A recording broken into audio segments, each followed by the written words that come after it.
One of the things I've really noticed is that advertisement is dead. Data says 83% of millennials don't trust ads that come from the company that make them.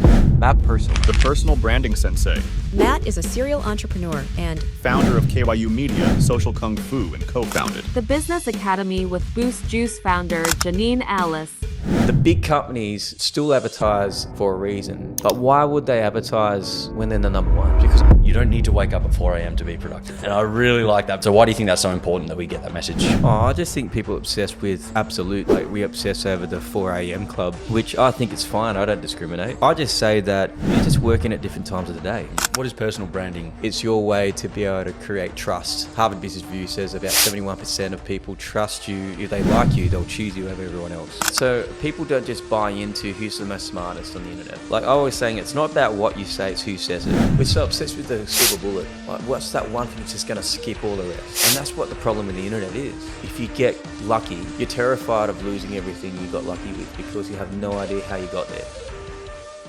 One thing I really liked about what you said, regardless of business and things like that, is that you don't need to wake up at 4 a.m. to be productive. And I really like that because that resonates very wholly and solely with someone like myself who is a bit more of a night owl.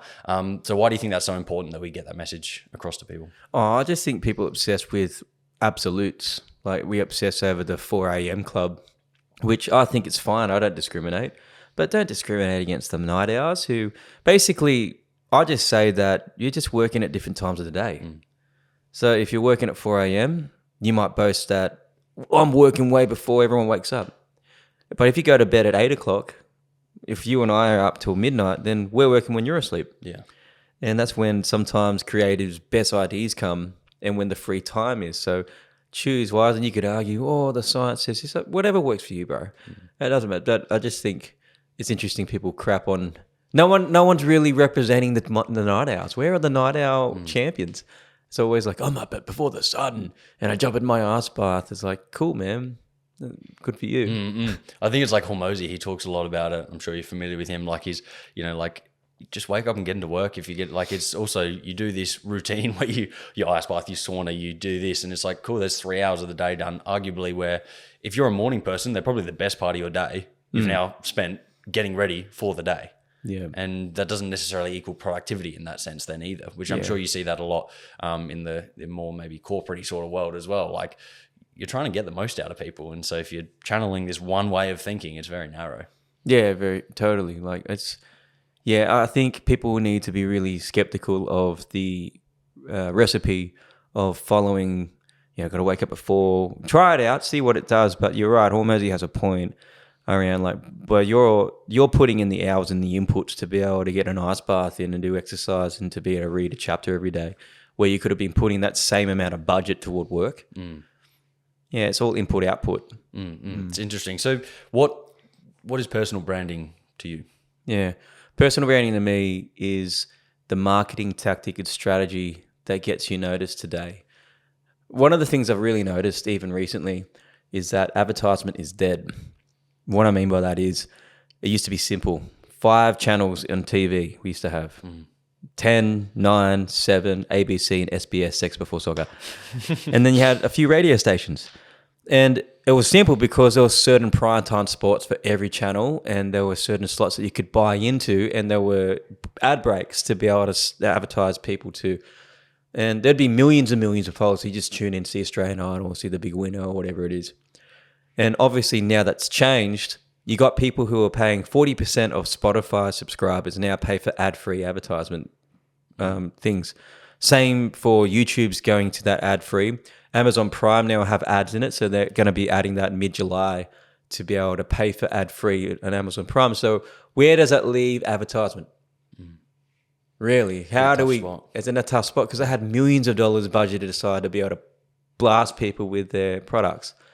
So, I mean, the data says if you've got customers that are millennials, 83% of millennials don't trust ads that come from the company that make them.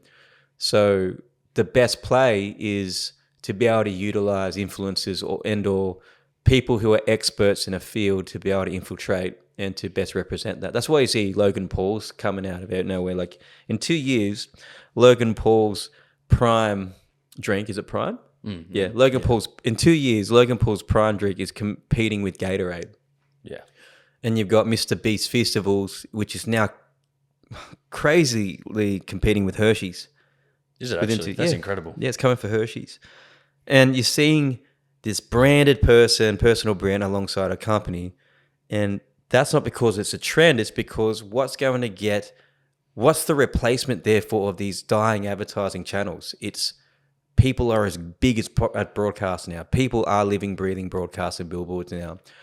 So, that is the place. So for the little fella, but for personal branding, it's your way to be able to create trust. So if you're likable and you're more seen than your competitors, Harvard Business Review says about 71% of people trust you. If they like you, they'll choose you over everyone else. Wow. So it just increases the likelihood of being chosen over other. It increases the chances of you being chosen over other people. So so you mentioned the smaller guys. So, that's easier in context of a Logan Paul, millions of followers, Mr. Beast, millions, hundreds of millions or whatever. Like, sure, personal brand, like that context there, like they could pretty much sell anything. Like a Joe Rogan, he could come out and be like, I'm selling these vitamins. They're going to go off the shelves. They're going to fly. Where does that come into then the up and coming brands? Is it they just need to leverage more of the people that already exist with that brand? Is that what you mean? I think people are familiar with local advertising. So radio, magazines, what type of reach, what type of expectation would you have if you put $3,000 a month behind a radio spin?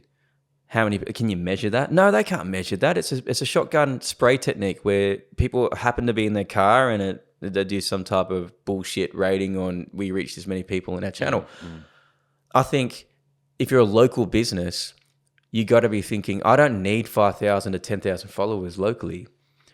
What would be a really great number that I would need to be able to keep filling my clientele up? And it might be following of 5,000 to 3,000. And it's really specific to your area and you're attaching your Instagram and your TikToks to the area code that you're in if you're a mixed bricks and mortar business.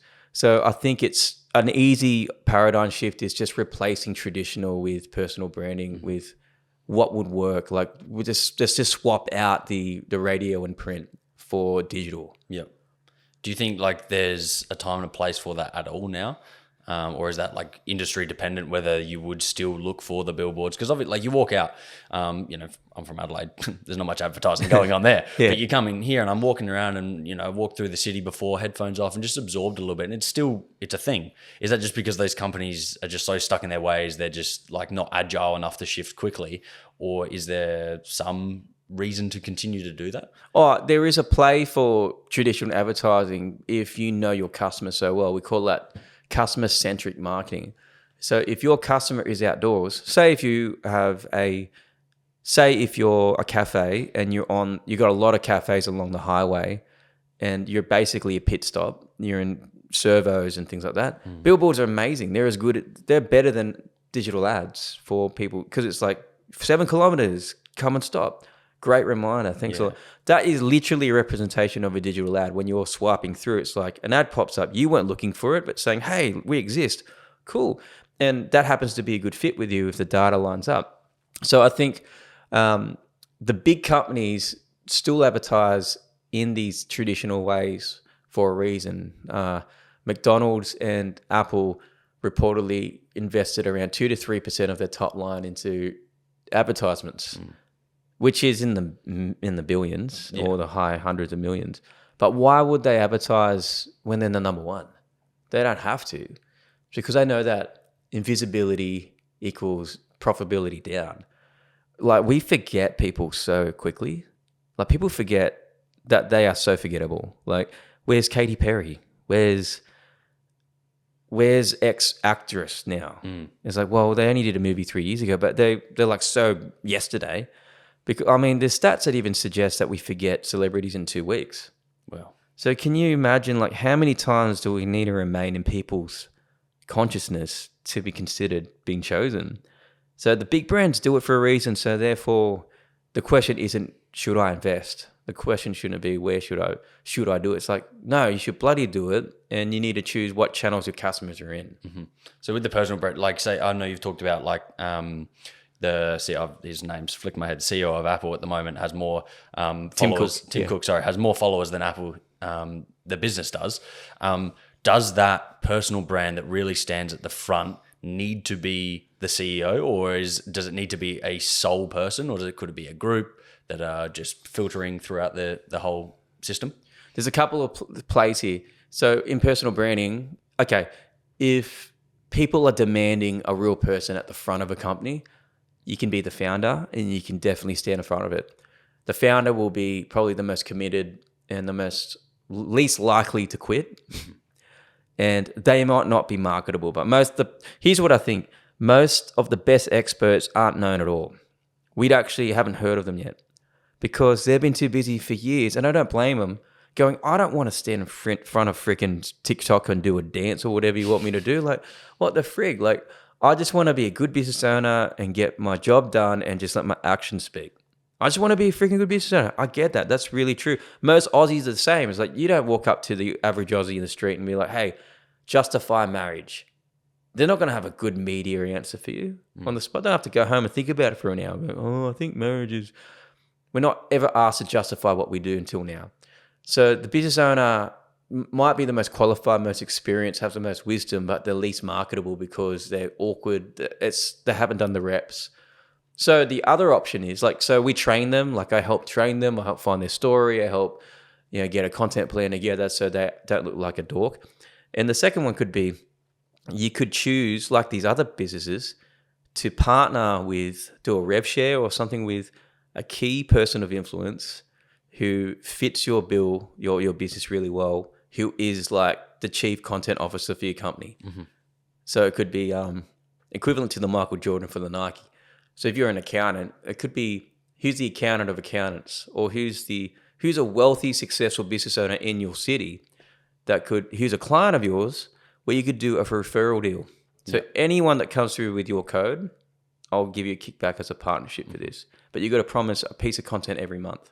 Yeah. Does that then become, so say the Michael Jordan example, he's not playing anymore. Okay, so now we have to reiterate and we find the next person, because it's like Tim Cook won't be at Apple forever, but Apple will be around longer than he will be. So it's just about putting a new key person in place. I mean, who knows what down in the future, we may not be playing this same game anyway. I guarantee it won't be. Future. Yeah, I think you reskin it. Mm-hmm. So every James Bond film replaces actor after every 10 years. Because it was smart, because on average, every James Bond actor played about 3 movies every decade, reskin them, so there was a fresh face for the next 10 years, which embodied the new culture, the new technology, and all the new fashion. Mm. So brands have to remain relevant, or they become like dinosaurs, extinct. Yeah. And you've tapped on story there. Is that your unique story, your personal story? Is that what you mean? Yeah. So people don't just buy into who's the most smartest on the internet, because if it was the most smartest, we'd be rammed down our throats. This is the equation for blah blah blah, and we see that content, high value tainment content, but we care about the person, not just what they say. Like I was saying, it's not about what you say; it's who says it. Mm-hmm. So showing parts of your life creates safety and creates uniqueness and likability. So you might be thinking, well, I like music, I like surfing, and I like philosophy. What's that got to do? That seems like 2 different accounts for that. Wrong. Now you've got to. It's worth investing some content into those areas. Yeah. So people are like, oh yeah, like you like surfing, I like surfing. You're a human. Like we want to either be like celebrities, be their best friend, or know someone like that. Yeah. And that's the kind of effect we've got to curate. It's interesting because you sit there you hear it time and time again. You go, oh, my life just seems normal. You get that and you're like, well, I've not had a sob story. I've not had anything that I can stand up and motivate necessarily people and be like, look where I came from. I'm like, I've had a pretty good life, I can't complain or whatever. But it's like, so tapping into your interests though, then maybe it doesn't have to be like an overcoming story. It could be just what you're interested in. Someone goes, I'm interested in that. And therefore it funnels them through to whatever else is going on behind the scenes. Yeah. Everyone is doing what they're doing for a benefit. Everyone got started for a particular reason. You might not have to be adopted like I was, or have to go through massive breakdown to be able to be doing what you're doing. But there is a reason why you didn't choose the 700 job application on Seek.com, where you fly out to Sydney and you set up your own setup like this. There are a billion other options you could have chosen. And we've been obsessed with the whole vlogging generation. The whole vlogging time was interesting because it's like kind of creepy because we're like obsessing over, oh, come along, I want to see what her house looks like this, or they're going on a holiday, or they drive that car. We're really like creepy. As humans, we're kind of creepy, sneaky bastards, aren't we? Like we love seeing what people are doing and what they're eating. So it's that kind of pointed that instinct out to me. I'm like, wow, that's fascinating. So, but the big C word is curate. Like when you go for a job resume, like when you go for a job interview, on your resume, you don't just put everything on there. Like I like sushi, I wear Bonds underwear. You don't say that on your job resume. You curate. You put your best message forward for the opportunity that's at hand. And I always ask everyone this question that want to post on the internet: what benefit are you doing this for? Admit it out loud. I post for a commercial benefit. I don't post to date. I don't post to be loved by strangers. I do it for my businesses and for commercial gain. And it sounds like, oh, it's very transactional, but I admit it. It's cool. Because why would you post your kids on the internet? And that's an opinion that kind of jars people. It's like, well, what benefit do you get? Do you just want to be seen as a good mum? Like, because there's going to be kids now who are coming of age who you've vlogged and showed special moments of, and they'll be like, they're coming out now saying, Mum, you weren't like that. How dare you share those special moments to strangers? I don't know. I had no choice in the matter. And you're posting your kids just for to earn money from them, to earn status from them. That's like leveraging your own kids. It's disgraceful. Just put them in a small group of people that know you. Yeah. So that's just an extreme of why the hell are you posting about anything? And there's always a reason behind why we post and what we're doing. So back to your point. It's interesting, like the whole point of posting your kids and things like that. And we'll tap into then the social media discussion in young people, which is coming up these days. Well, right now, massively at the moment. But like it's very interesting how everyone, I feel, wants to be an influencer and wants to overshare their lives. Like even, maybe once again, slightly controversial opinion, like, the dating pool or whatever. You go out there and you there's no one that doesn't exist that's trying to not no one, there's a large majority of people that they're just posting pictures online. Like for females, they're posting bikinis. For guys, they're posting shirtless pictures in the gym. You kind of go, where's the line between personal and online world? Like it just seems to have just molded and no one really knows what the difference is. Yeah, it's a game. And I tend to want to go, Mark Twain said that everything popular is wrong. So I like to go the opposite route when everyone goes one direction.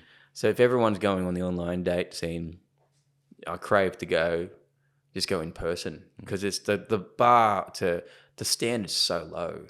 Like you're a nice bloke. You have all your teeth together. You're pretty much good. You'll find someone. Yeah. But it's an interesting game. Everyone's playing in the same pool, and it creates an echo chamber of the same type of value system, and it creates the new normal. And someone has to. And when that all happens, just be careful because there's going to be a whole new narrative that goes against that. People are going to be like, this isn't working because everyone's doing the same thing. It's a waste of time, a waste of money, it's going to hurt my heart. So yeah, I think it goes the same with marketing. I think maybe personal branding it's the thing at the moment, but I guarantee it will swing back the other way again pretty soon because we've got to remember who creates credibility. Like these institutions, we've really waged war against institutions now. Like we don't have blind institutional trust anymore. No. We used to just treat institutions like they were sacred. The universities, the news, the church, we never used to question that because why would we? Like they were fine. They were like the finest of the finest at the top. But now we question everything, like traditional anything.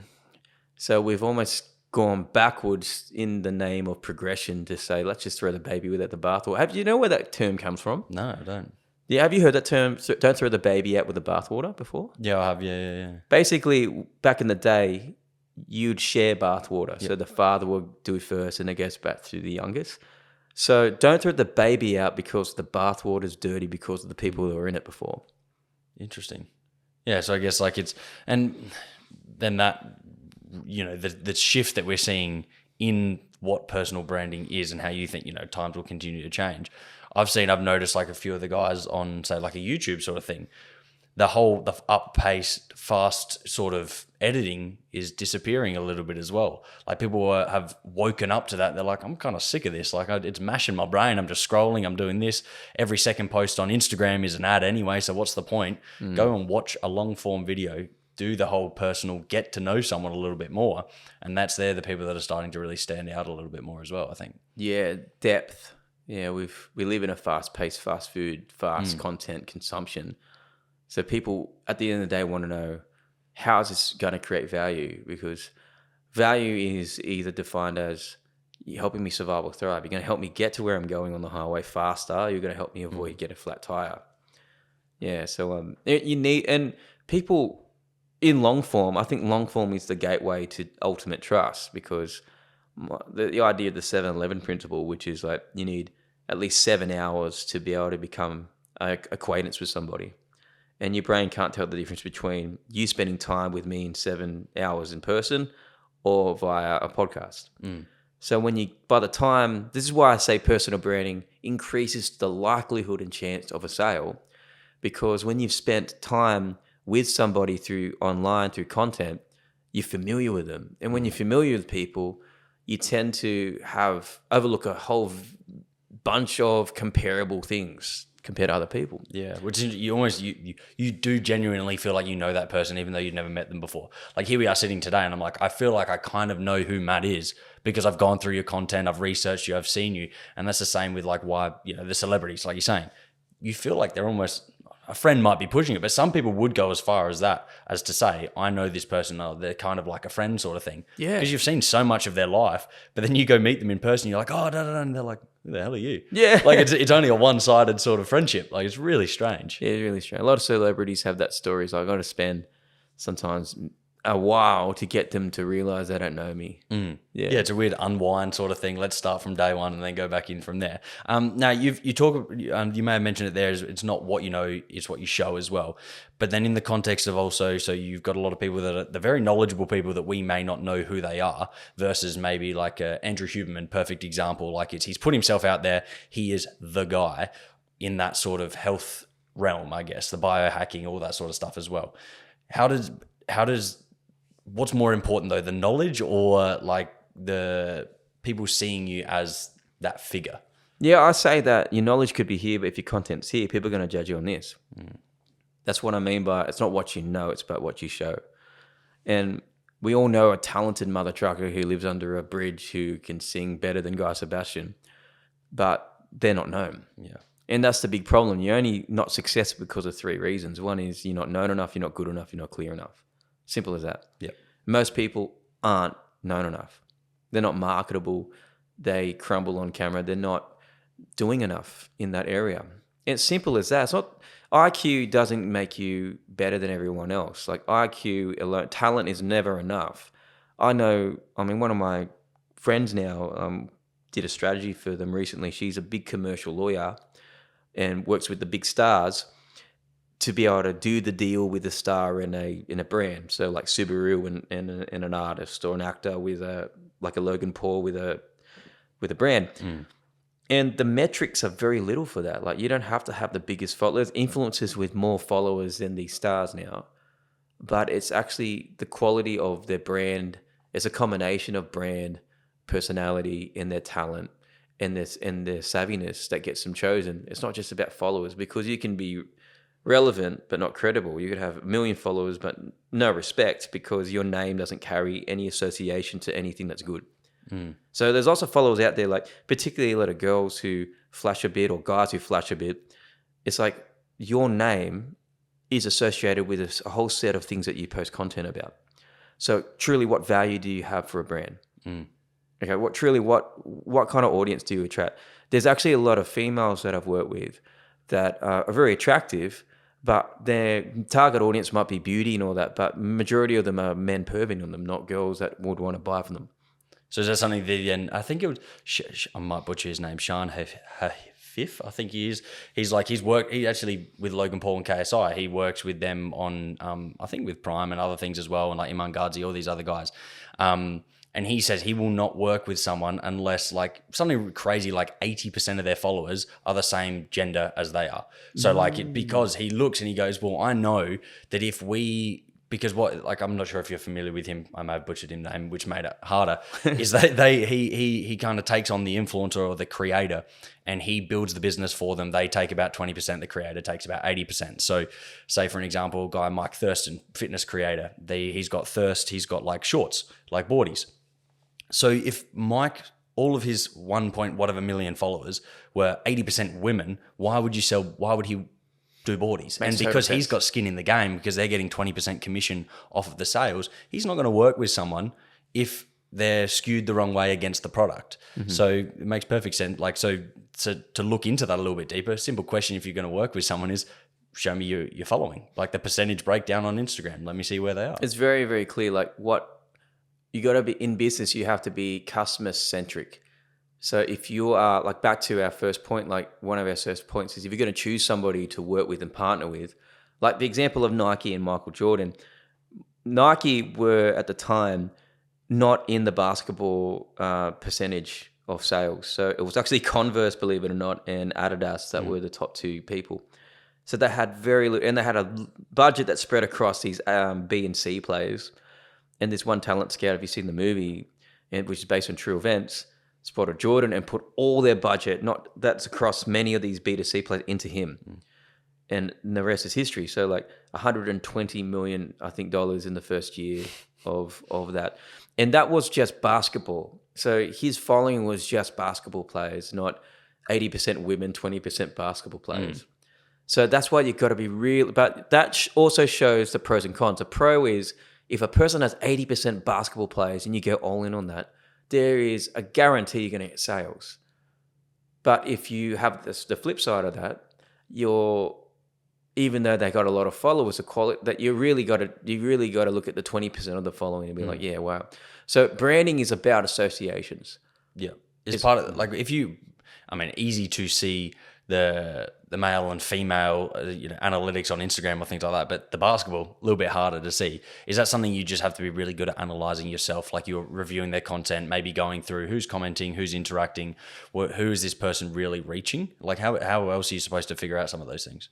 Yeah, you test out your audience as well. So like, if someone's got 80% of a gender, but they're interested in what you do because of the engagement of the type of post that you're doing.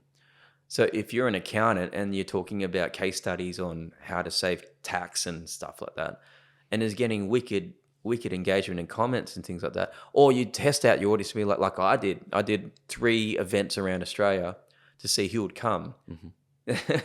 And you do these things to be able to see who will rock up, make it hard for them, like do a lead gen magnet, do a whole bunch of things to see out of the audience percentage who is actually a fan, get them in a group to see who engages in that way. So do you start to then adjust your content and what you're putting out there a little bit based on those events you just recently done as well? People are terrified of niching. They're terrified of missing out on the broadness and going in on 1 or 2 topics. What if? It's like, yeah, you can go broad. JB Hi-Fi is broad and Harvey Norman's broad. They kind of sell the same type of devices, but they're for a particular age bracket and a particular style. One seems branded a little cheaper, more affordable. One's more like home family, like appliance. And for me, I feel like branding is like you got to choose a topic, which is a tree trunk, and then it has branches. So mine is branding, right? It's about identity. It's about being different key messages, and the branches are like social media, business, sales, marketing. So they're offshooting off that. But so often people are planting trees of, I've got to do beauty, then I've got to do fitness, and then I've got to do personal development. They're trying to build 3 things at once. Well, you should just go all in on one and watch that mother trucker grow. And then the more successful you become, showing you receipts and case studies and all that, you can go more broader at the top. Yeah. So you do the reps first on a narrow approach, and then you can expand a little bit later. If you look at anyone you admire, they're known for one big thing. So if you look at the modern day version, Hormozy, gym launch. Janine Allis, who's a business partner with the Business Academy, Boost Juice. Yeah. So they were always these things you can point back to, which was their tree trunk. And then from that, they got more successful and they'll be able to become more broad, and Shark Tank, acquisition.com. Yeah. I guess that's a similar sort of, like what do they say? Like the average millionaire has X amount of income streams. It's like, yeah, but they started with one. Then once they made money, then they diversified their assets. So true. I mean, let's just find an equivalent. Those who have a big residential portfolio started with one. Yeah. And leverage off the one and turn it into two, into three. It's the same with business. People just don't, we're so obsessed with the silver bullet. Like, what's that one thing that's just going to skip all the rest? And that's what the problem with the internet is. So there's no way to it unless you go through it. There is no way to get there. Like, it's always through a business sale or like a great 5 years of profit in your business where you can invest and acquire someone else's. It's the same with Monopoly on Monopoly. Capital gains after a few years. It's very rare that you just get a quick fire sale. Yeah. And if you do, it's not a long-term, it's not going to keep doing that. Yeah. Like, that's kind of like the trendy sort of thing. Like you could quickly sell a fidget spinner when they were hot, but good luck now sort of thing. Like it's very short-lived, seasonal. Yeah. And God forbid if you ever get that person to try and teach you about business based on that short thing, because you can only put it down to luck and timing. Yeah. And that's what that person is going to teach you. It's just luck and timing. Like, I'm going to teach you how I got rich with a fidget spinner. It's like, the problem is if you get lucky, you're terrified of losing everything you got lucky with because you have no idea how you got there. And the true experts knew how they got there, and that's why failure is way more important than success, because if you inherit success without the effort, then you can't replicate that.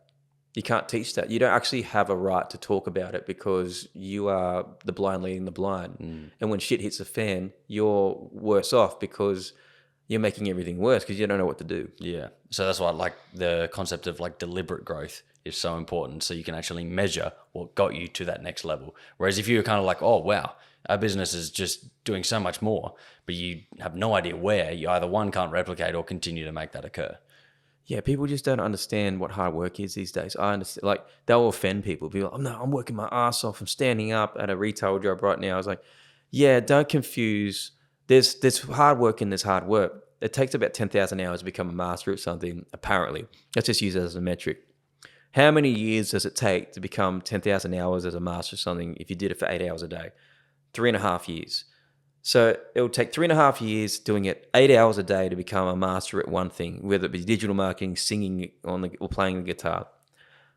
Now, sometimes you will meet somebody. I've met people who have absolutely destroyed my idea of hard work. Do you think Elon Musk works harder than you? Probably. I don't think he does. Like, not in the same way as we think. Like, the bricklayer slays his back out for 90 days going, do you think Elon Musk works harder than you? He'd be like, my body's falling apart. No, I like to see him do what I do. It's different.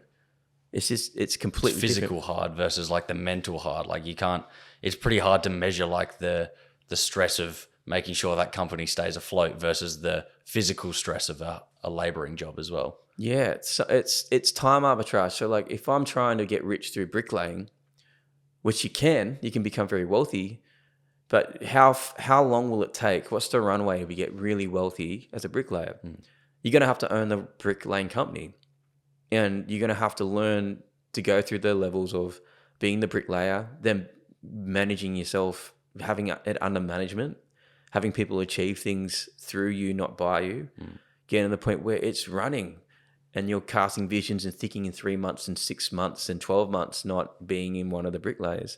That's where Elon plays, because he's got the 24 hours of input that everyone has. They're all using it for him to build this thing. So that took years. Like, I think a lot of men peak in their 40s. I think one of the best decades is ahead of us as 40 years old. Because you've had four decades of eating shit and then growing up. I think men generally mature slow. Nothing can teach you more lessons than broken hearts, empty wallets. So by 40, I think I see it across the board in the media landscape. You got Osher Ginsbergs in Australia, you got Hamish and Andy's and stuff. They're at the peak of what they're reaping the fruit of their labor from being 20s and 30s. It's quite interesting even that knowing my audience is a little bit more like myself from 24, that sort of in that 20 sort of range. I've noticed now that like diving in the deep end with a lot of things, I've started to not get to that stage of the 40s where you're kind of like, oh, I get it now. Like I'm still very much lost 100%. You're like a headless chicken running around going, what the fuck am I doing? I have no idea. But you're starting to get this better understanding of the little things of like, I don't really care what someone thinks if, you know, I put this content out and they say something. Like you break a lot of those barriers, but it's just the reps and the time. And then, you know, through that or the hardships, the things that come along, whether it be break up or you lose a best mate or you get fired, whatever it may be, every bit of these builds character, and that character is what will then get you to that stage where in your 30s, 40s, you're doing much bigger and better things. But I think like people are trying to be that before going through. They want the character without the hardships. Yeah, you bang on. Yeah, people want the outcome people want to get to the top without the climb. Yeah, for sure. Which doesn't happen. But avoid making your brand the hero. Why is that so important? Look at most real estate agents. Why would you put your head on a bus billboard? I saw the one in your story the other day. I thought it was pretty good. Like for some reason, real estate agents just want to put their head on billboards, bus stops, business cards. Like, I don't know really any person, apart from agents, that puts their own face on their business card. Like, wow. But the whole point of that, I use them as a classic example to I shit on a lot of real estate agents because they get a couple of things right and a lot of things wrong. Their playbook, I don't know who made the playbook since social media came about, where it's the walkthrough videos are more about the agent and less about the product. Yeah.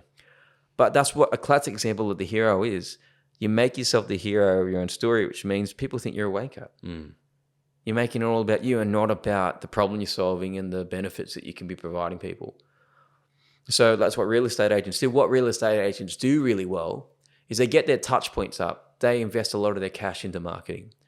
So when I think about selling my house, there are 56,000 real estate agents in Australia, like roughly, or maybe 129,000. I can't remember the two, it's double.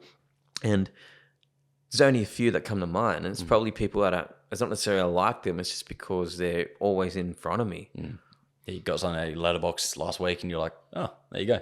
Yeah, you think Ray White, or you think of Jason Boone, or you think of someone else. And the guys I really like, they're nothing like the real estate agent you stereotypically think of. They're good blokes, they're good girls, and they're like, yeah, just let me know if you need a hand. Yeah, it's not pushing, isn't it? It's like the same with like car salespeople. That's really shifted as well. It's not like telling me, trying to force this car down my throat. It's kind of like, you know, if you like it, you'll probably buy it, sort of thing. Like, just I'll show you what it can do, and let's go from here. Yeah, I think there's a few industries like the car. I like playing in the car sales and the real estate agent industry because I know those two are up for a new playbook rewrite. Like the creative for real estate agents is lazy. They're the laziest creatives in the world. Like there's even real estate videos I've seen, the high-end ones, where you have a beautiful woman walking through at night and diving into the pool and all that stuff. And I'm just thinking, is this a hotel ad or a real estate ad? Like you're selling a family home, but making it look like a getaway almost. Yeah, and it confused. The message is unclear. You're trying to be Vogue, but you're vague. Do you think that's still? It'd be interesting, like whether the persuasion of that is enough still to, like, you know, say a 40-year-old dude, he sees the young female jumping into the pool, they go, ooh, this is a nice house.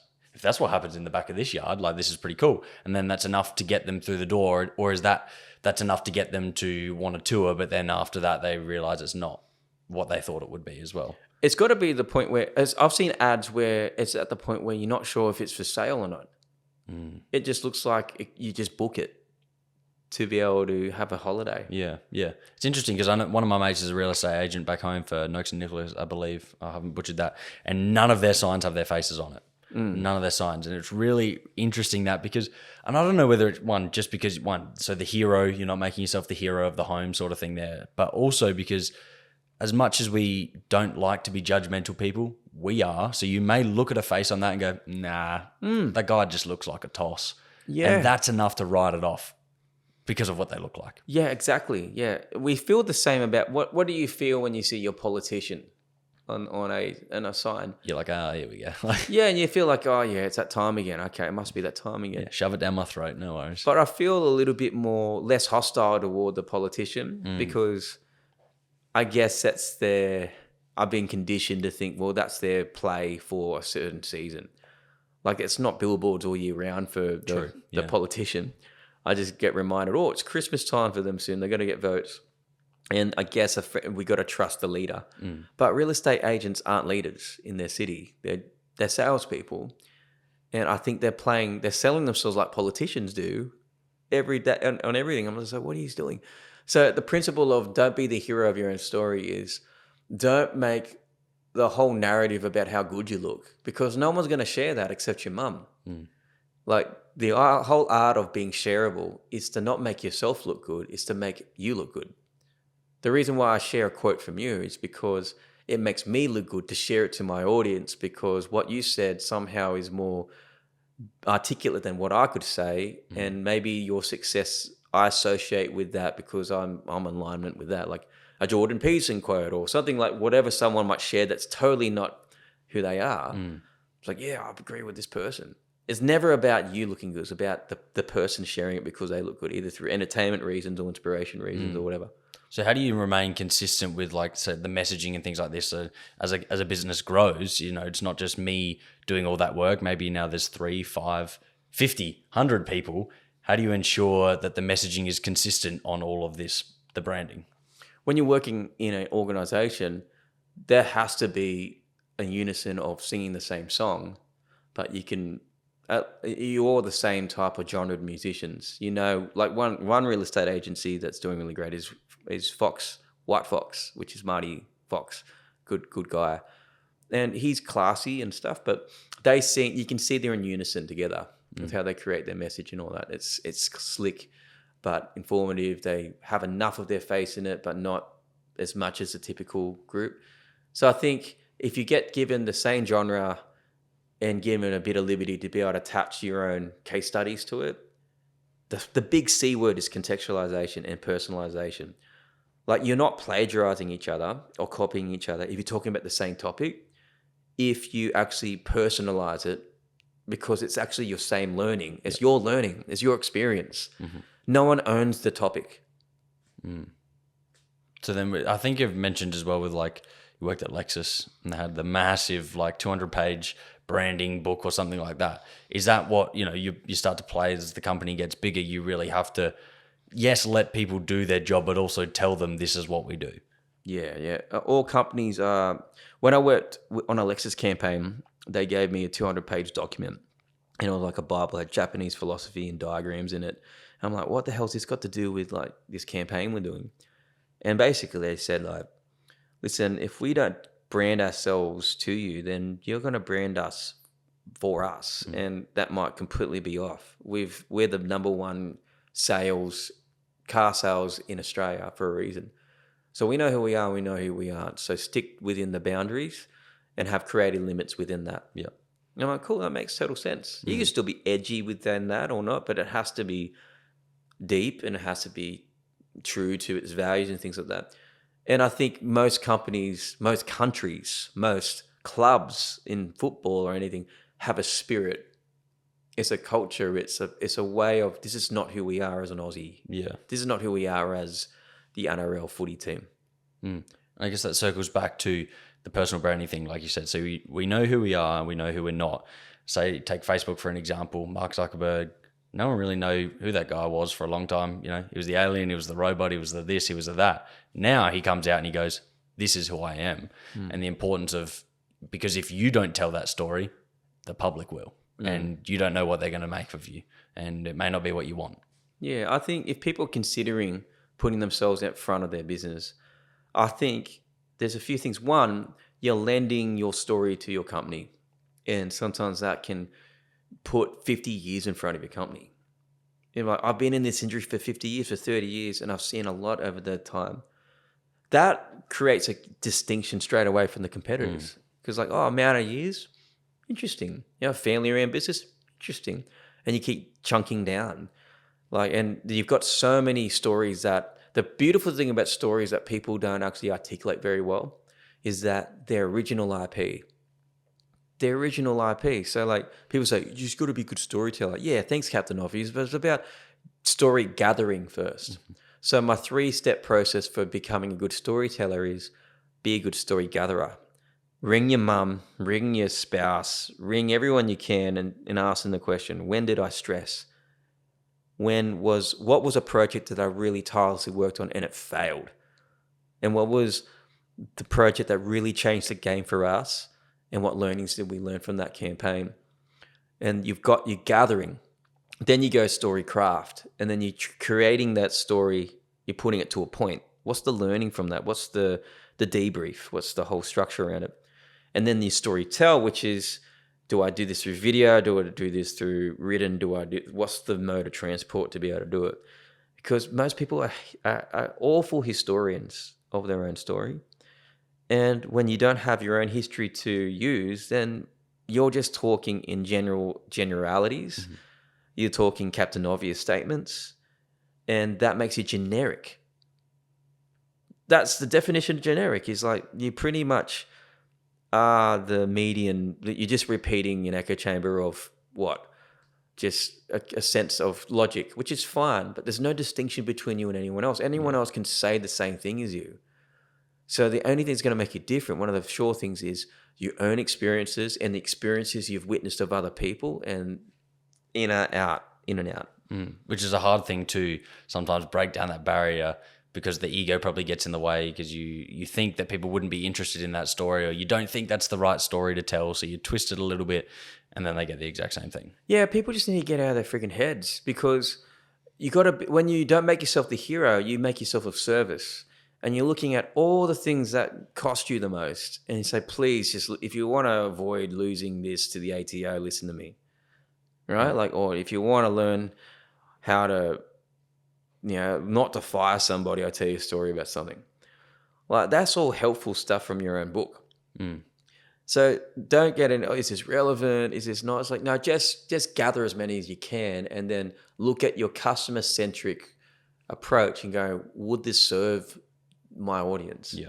Always think about them. If you're always thinking about them, then you're never an ego. Like, that's the one test of the ego, is that, am I just doing this to feel good, to look good? Nah, every hero, every guide, like Obi-Wan to Jesus Christ to friggin' Martin Luther Jr., put the audience above themselves. Yeah.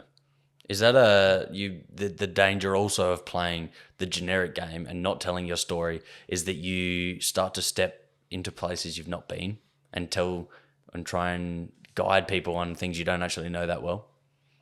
Yeah, you should not speak about things on social media that you really haven't done yourself. It's like, well, everyone has a right to an opinion. Yeah, on the flip side of that, not everyone's opinion should matter. Yeah. Because what? Should I listen to your opinion about medicine over someone else who's done, that's an argument from authority? No, we have to trust people who have dedicated the 10,000 hours to master something over someone who's read something on the internet once. And yes, we should question valid sources and things like that, not just take because a doctor said so. That's beside the point.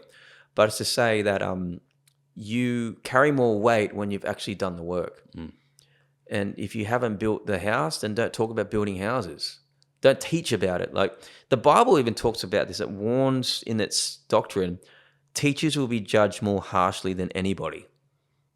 Because when you teach someone bad doctrine and you do what you learn, like whatever, if you've been taught on the guitar that this is actually a G chord, but that I'm going to call you that's the Z chord, and you go around saying this is a Z chord, your teacher's to blame. So we've got to hold our teachers to account, and I've always got to check the checker. So, like, don't talk about stuff that you haven't earned, and it's safer to talk about. You'll get confident and beat imposter syndrome by just talking about your real life receipts and just bearing witness to your own experience. That's why we always earn the right. We should bring that idea back. Have you earned the right to talk about this subject matter?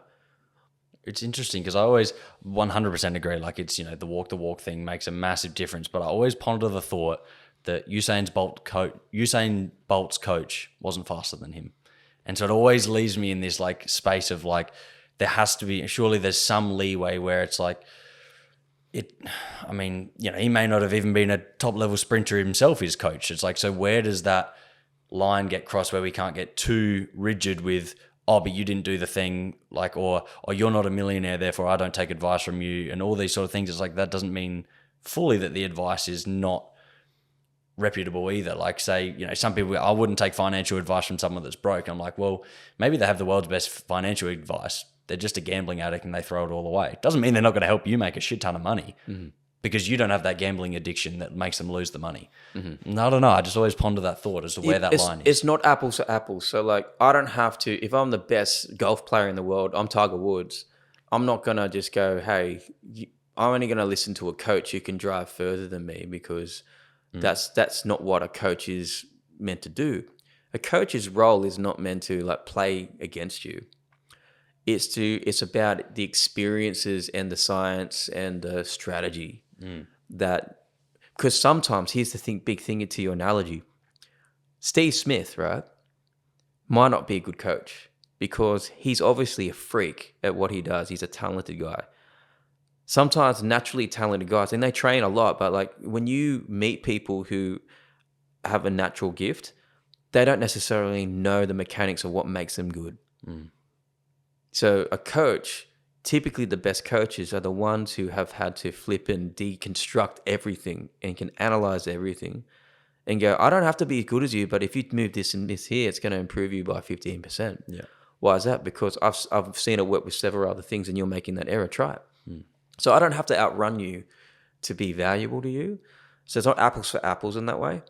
But I would say in some areas, like, I mean, I know people who have gone to financial wealth advisors and said, hey, listen, before I even consider using you, what have you actually done yourself? And they're like, oh, not as much as you. It's like, well, why should we choose you? Because like, I've got this, I'm further than you.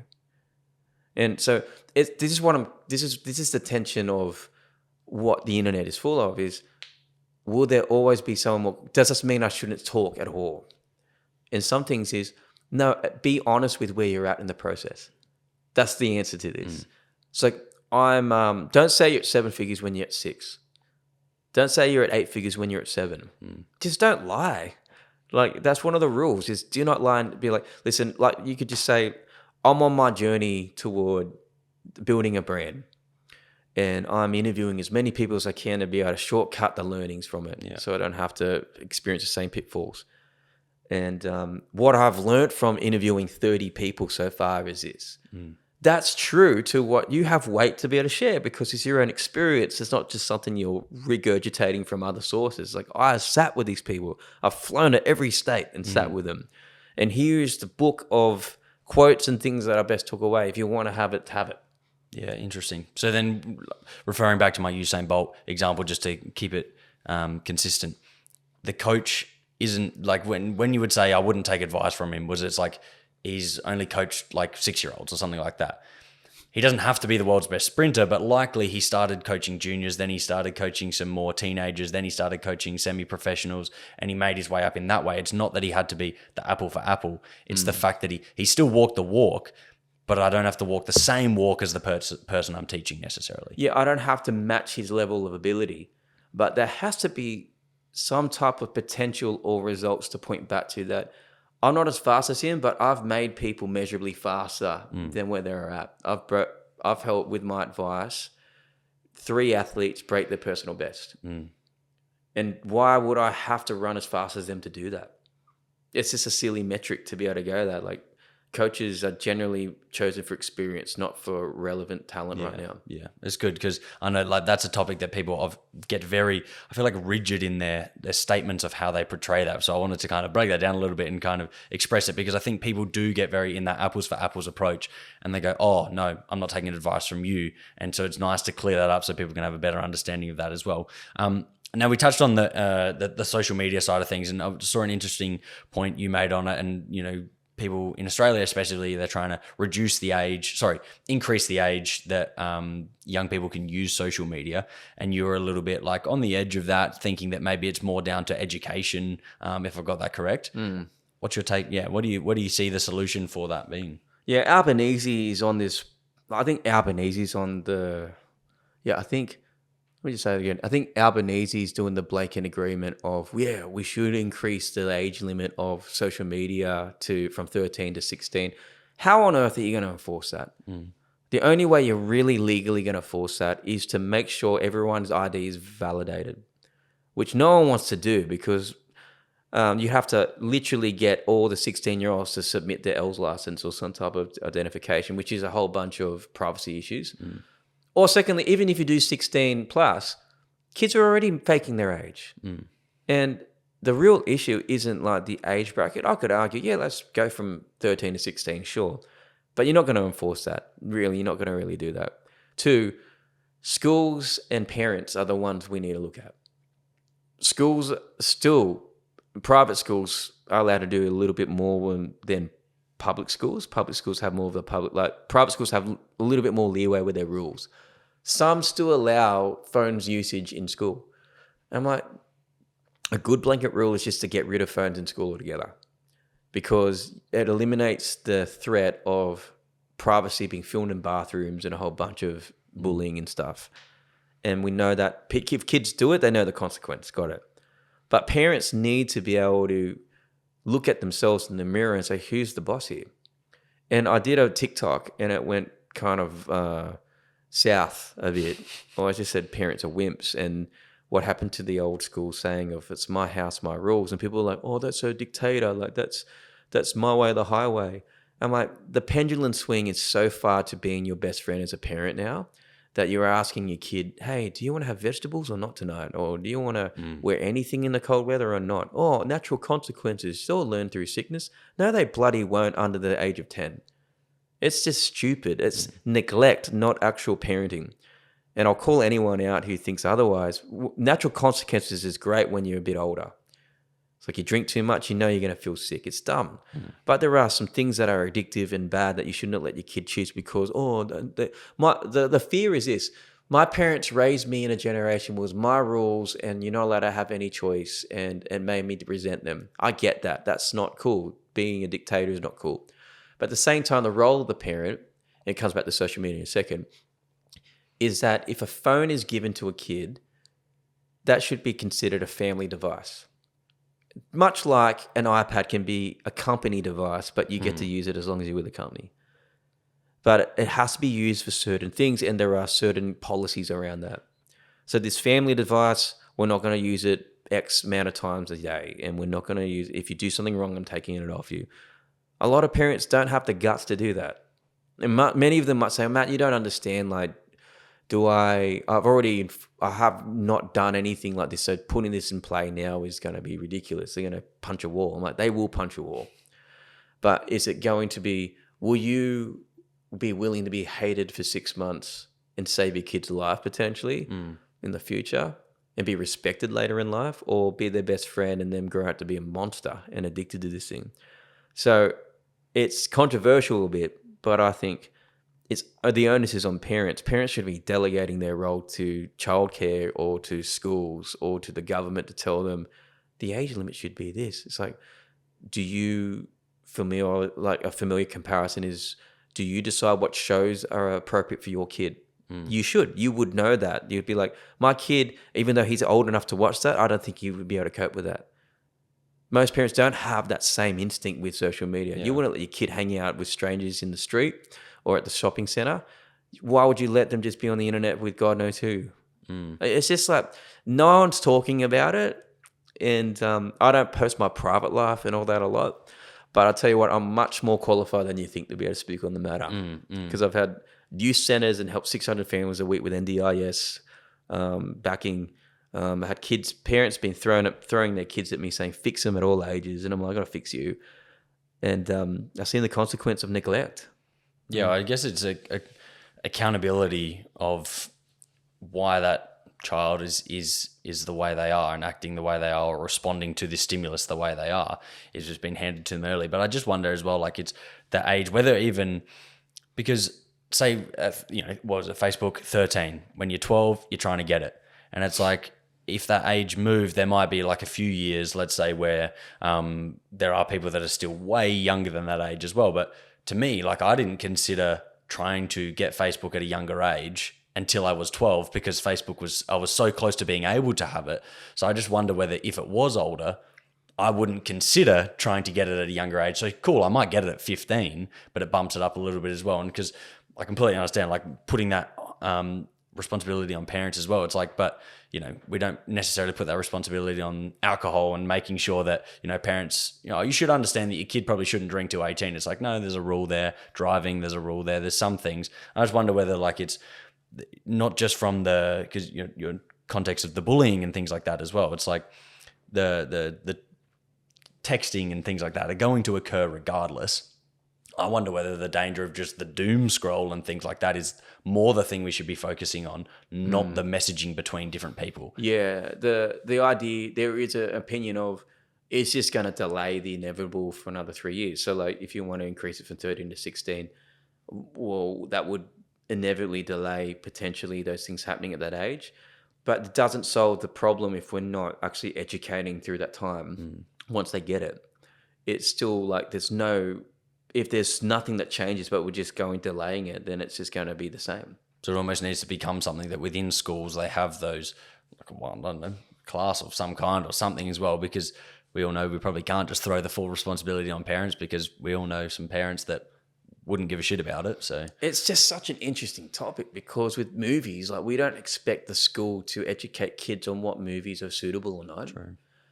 And I think that is a good equivalent to social media, where like it's like, oh, we need schools to be able to enforce the use of damage of social media. It's like, I think in the terms of communicating and like bullying and degrading and gaslighting and all the things you do, is like social media can easily dehumanize people because you are hiding behind something. It's the Lord of the Rings ring of power. You can be invisible behind Zach 0017 avatar with no profile picture, shredding you to pieces. Yeah. And kids not having the resilient skills to see, oh, that guy's a jerk, I don't care about him. It's interesting, because then I wonder, say with the movie example, diving deeper there is, well, if you went to the movies and you're 17, you're not going to get let in to watch an 18 plus movie. So there is some form of like regulation. So whether it is then, once again, rather than the schools, it's down to the social media companies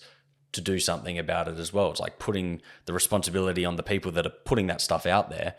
Because, I mean, schools, they get slammed enough as is.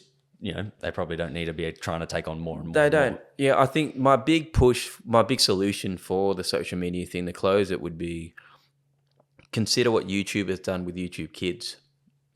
So if anyone's under the age of 16, pending if they're honest about it, the social media companies will have to do this. So Instagram, TikTok, you can listen up if you're watching somehow. Consider doing a curated version where somehow, if you want an Instagram account before you're 16, it has to be connected to a parent account, or parent account for accountability, like two accounts connected to the same thing. And also the content is curated for themes. And then there's much more education from Instagram, TikTok, and YouTube around mental health and things like that. That get enforced as much as an ad is forced down people's throats.